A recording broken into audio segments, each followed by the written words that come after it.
Hi everyone, welcome back to the channel and welcome to my messy desk.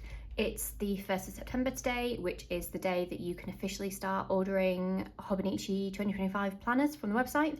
And so I thought it would be a really good day to basically do a bit of a wash up of everything that they have announced and they are releasing for 2025, talk briefly about my wish list for next year and see if they announced any of the things I was hoping they were going to do, and then kind of just talk through kind of some of the highlights of the launches for this year, what I think I'm going to buy, or at least kind of what I'm kind of edging towards what my lineup will be for next year.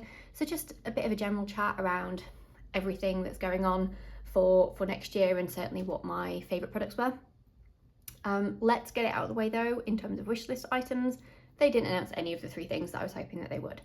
I knew from a planner perspective it was going to be a long shot, but this year has been a year where basically they've made no changes to the book, so I don't know whether they have like a certain cycle. I'd have to kind of go back through and look at the announcements and see if they have like one quiet year and then one year where they make changes or add new books. So last year we got the English version of the planners, so this was the first English weeks I think for this year, and I think the Hon came last year, or was it the year before? But anyway, yeah, we definitely had some newness last year in books, and this year we haven't got any, which means that, yeah, the 2 things that I wanted from a Weeks and Cousin perspective haven't happened. In terms of accessories, we've got quite a few new accessories this year, but we have not got covers on covers for the A6 or the Cousin, sadly, so it looks like we are still purchasing the Midori ones. So great for Midori, but sad times in terms of being able just to pick up a cover at the same time as you pick up your planner. So getting that disappointment out of the way, let's kick off into, yeah, my highlights really of what was announced for next year. First up, I'm going to talk covers. So I don't really talk about Hobonichi covers much on the channel, and the reason for that is because I generally don't use them. I'm not a huge fan. They're quite big, they're quite bulky. So this isn't a Hobonichi planner cover. This is basically, I think I picked it up from AliExpress, kind of very cheap. It was when I first got into Hobonichi. So yeah, I think this is my, 2018. So this is the first year that I had Hobonichi, and I had seen the covers and thought, oh, they're quite pricey. They look quite big and bulky. I'll buy a cheap one first, see how I get on with it, see if I like it. And spoiler alert, I was not a big fan. I generally don't need lots of pockets, and these do tend to have kind of a few going on. I don't tend to need them because I plan at my desk. I have a nice big full desk in my office, so it's not like I'm planning around the house. So having loads of stuff on me isn't a necessity. And also I do find that if you do load up the pockets, kind of if you're writing on kind of this side of the page, if you've got loads of stuff in the pockets, then it makes the page uneven, and I don't like the feel of writing with a pencil board underneath. So yeah, it didn't work for me. And so I've kind of known for a while that the Hobonichi covers themselves I'm not a fan of. I have kind of had this in the past, which is just a simple leather cover. As you can see, it was the year that I used my Cousin as my scrapbook, so it got very thick very quickly. I mean, it just looks ridiculous, but very nice cover. But again, it was nice, but I didn't feel like I needed the cover. Like, having this on is absolutely fine. It protects the book. I could add a cute sticker. I don't need loads of storage, like I've said, so, this is more than enough. However, I am a massive fan of one of the covers announced this time around. I will put pictures on the screen of everything I talk about as I go along, just so you can get the reference for it. So generally, most years it helps that most years there aren't actually any covers that I really am drawn to anyway. I was definitely drawn to the Cookie Monster one a few years ago. I very nearly bought that, and then I realised it's furry, it's going to be incredibly impractical, and I'm not going to use it. This year's cover that I want, or that I like, the one that kind of spoke to me, was this one. It is beautiful. The design on it is gorgeous. I think it's available for A6 or Cousin. I don't think I want to pick it up just because I know I'm not going to use it, but I do take pause and go, okay, this is really beautiful. I really love it. And that's it really for what I'm going to call proper covers. And by that I mean the kind of standard covers like this.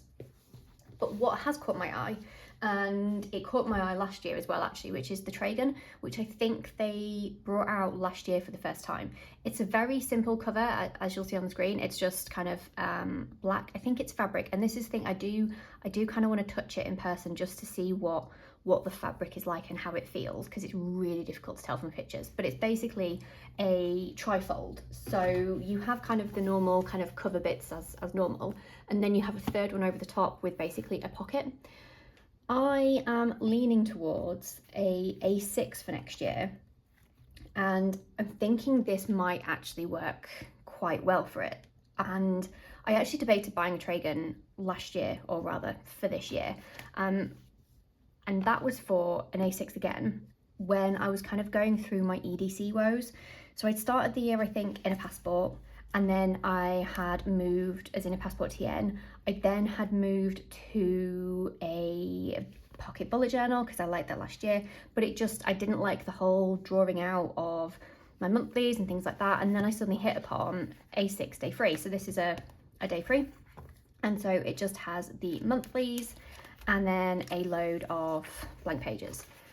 And I was like, actually, this could be really good as an EDC, because all I really need are my plans and then, you know, some note pages for anything like shopping lists or whatever it might be.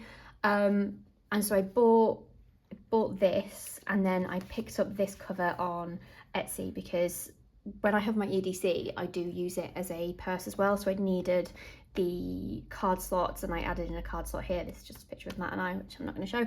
And I thought, okay, let's give this a whirl. I'd been eyeing up this cover for quite a while and wanted an excuse to buy it.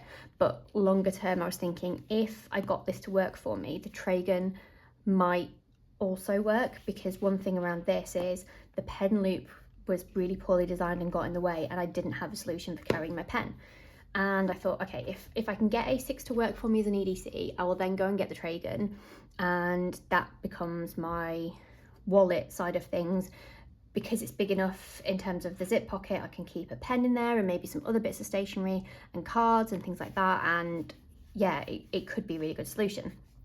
This ended up, maybe because of the pen loop thing, and this is the thing, I might still pick up a Tragan and try and do the EDC bit with it next year. That is a potential. So I didn't buy the Tragan, but maybe this year coming I could go down that route again.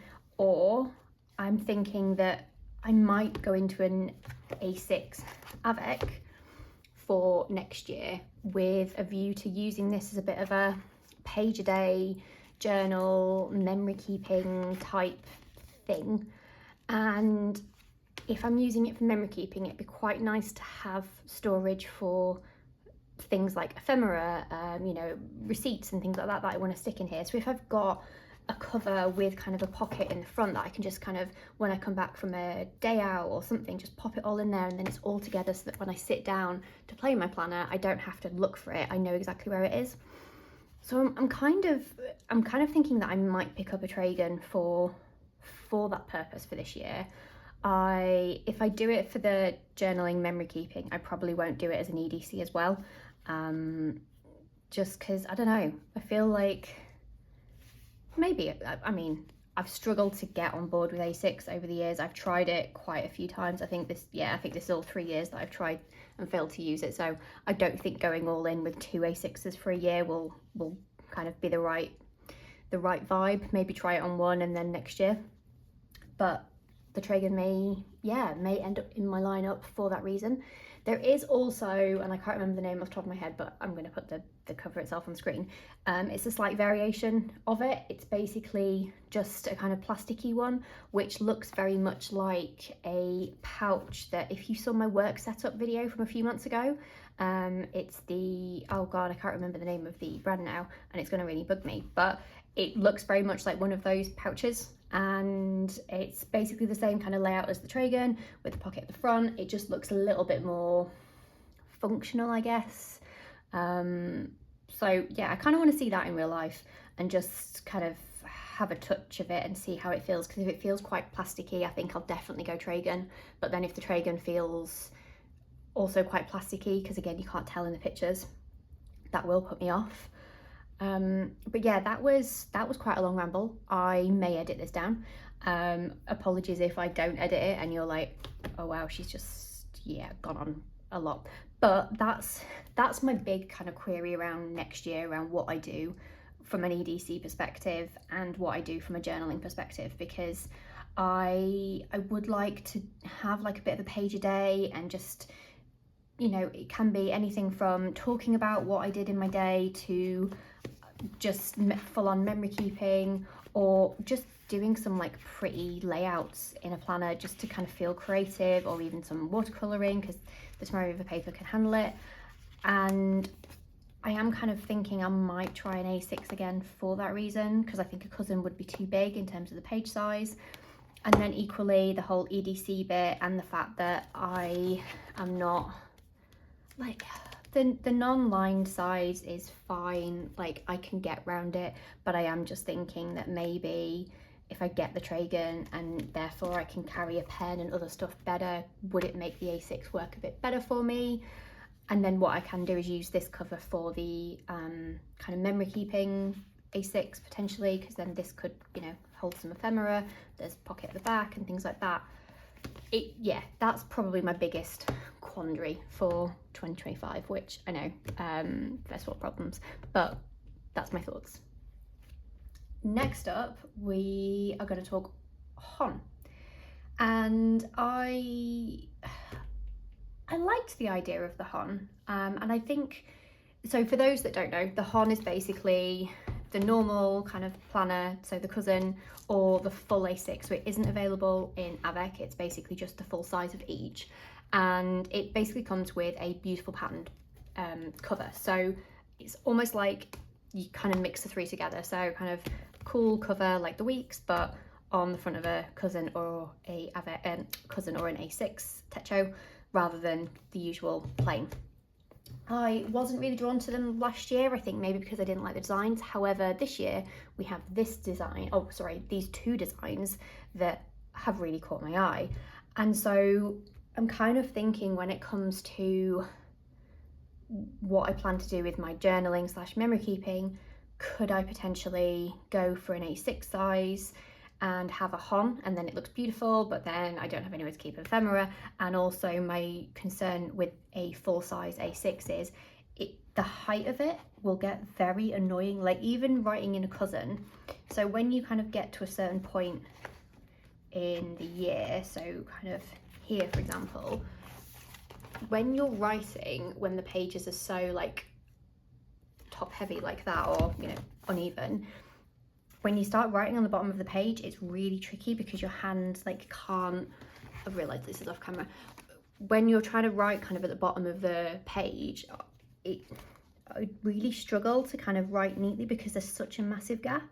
And I just feel like in the A6 it would be 10 times worse because the page is so small, and I feel like it would be really uncomfortable.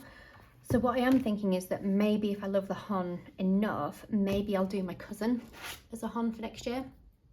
But then I'm not 100% sure whether I want the full cousin, because for what I'm going to use it for, which is basically, it's just going to be pure commonplacing and Lethbridge paper planning, which really means all I need are the monthlies and blank pages. I don't need 365, particularly if I'm going to have an A6 or something separate for memory keeping. I can probably just get away with a day free. And I don't want to get a Hon just because it's pretty and then end up in the same scenario of hating the fact that I don't use my weeklies enough, or because I don't like the blank pages and I can't think of something to use them for kind of consistently. And I don't want to do all of that just to get a pretty colour. Like, it feels incredibly wasteful, whereas if I can just get a day free that's, you know, a lot thinner, like it's a very small book, obviously cousin size, but if I can just get a day free and then that would suit me fine. Yeah, I need to probably have a word with myself and make some sensible decisions when it comes to the Hon, but I did just want to call out how beautiful these covers are because they're gorgeous. Next we're talking Weeks. So this is an interesting one because I'm not gonna lie, I was a little bit disappointed with the week's reveals for this year. I'm not really drawn to many covers at all, and the biggest disappointment is there's no yellow. So I'm a fan of yellow. If you follow me on Instagram or you've been watching me on the channel for a long time, you'll know there's quite a lot of yellow in my stationery lineup. And when all else fails, when it comes to Hobonichi, if I don't like any of the designs, I will go good old yellow. This year, there is a yellow, but it's in their smooth range. Their smooth range is not, well, it's not called the same as the previous kind of smooth range. I think that was called like white lines. I didn't actually pay attention to see whether they still had white lines or if this is like the new version, but basically it's a soft cover version, and the soft cover versions do not lay flat. They don't have the same binding and therefore don't lay flat. I can't have a weeks that doesn't lay flat. Like, that's part of the joy of this planner, that it doesn't take up a lot of space but can just lay flat on my desk. I can just, you know, have it out, tick off as I go, things like that. You can't do that with the soft cover weeks. And so my only option for yellow weeks was one that doesn't lay flat, which is just an absolute categoric no.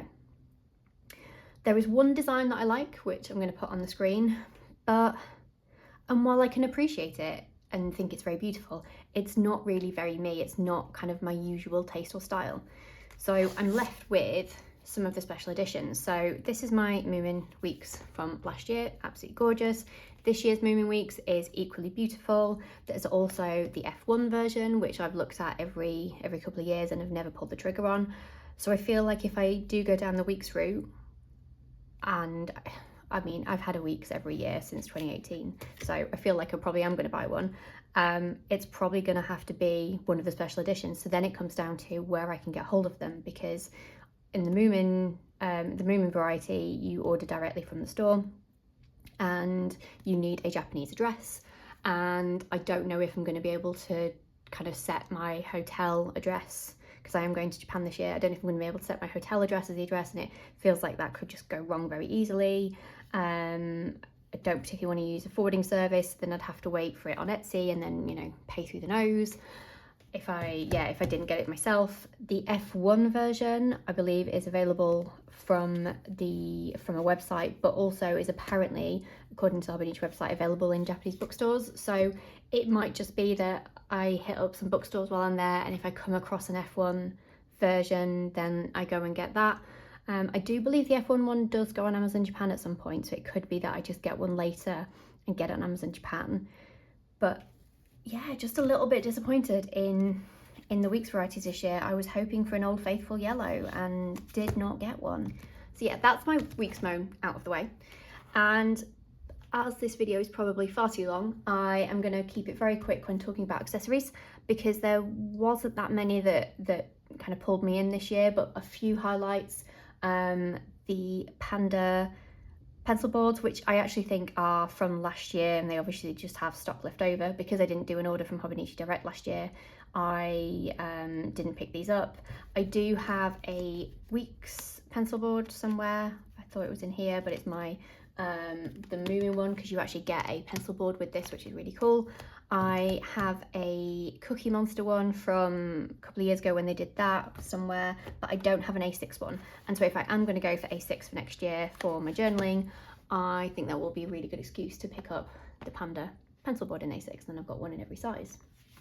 I also am probably going to pick up one of these stamps. So this is a cool set where it comes with loads of letters, and you can just basically, I mean, you can see in the image, you can create little almost like mini sentences and stuff with it.